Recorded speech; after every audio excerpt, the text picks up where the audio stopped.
মায়ের হাতের বিরিয়ানি এত ভালো হয় কি বলবো। বাবা বলে রেখেছিল মেয়েরা আসলে তুমি বিরিয়ানি রান্না করবা। আমার নাতনিও ভালো খায় বিরিয়ানি, মেয়েরাও ভালো খায়, আর আমরা তো ভালো খাই। এবার কিন্তু তুমি বাসমতি চালের বিরিয়ানি করবা।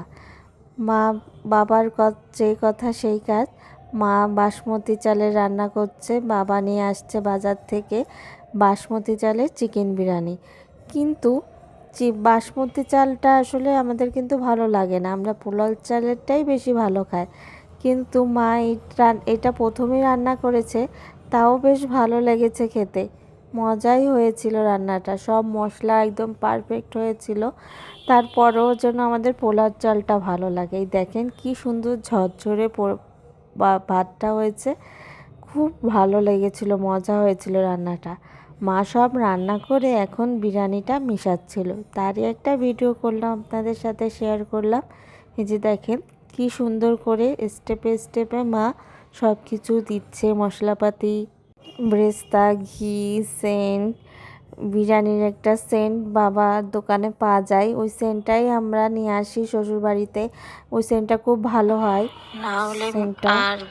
দেখেন মা কি সুন্দর করে স্টেপ স্টেপ করে সব বিরিয়ানিটা মাখাচ্ছে। মাখানোটা ভিডিও করতে পারিনি, কারণ মা আগেই মাখিয়ে ফেলেছে। মা ভাবছিল যে ভাতটা শক্ত শক্ত আছে কি না, তাই আর কি মাখিয়ে দমে দেবে। আবার এডিটিং করতে এসে আমার জিভে জল চলে আসছে, খিদে পেয়ে যাচ্ছে। কি করি বলেন তো, এখন তো মোবাইল থেকে তো আর খেতে পারবো না। আপনাদের মতোই আমার অবস্থা, দেখতে পাচ্ছি কিন্তু খেতে পারছি না। কিন্তু দেখতে খুব মজা হয়েছে, খুব খেতেও মজা হয়েছিল।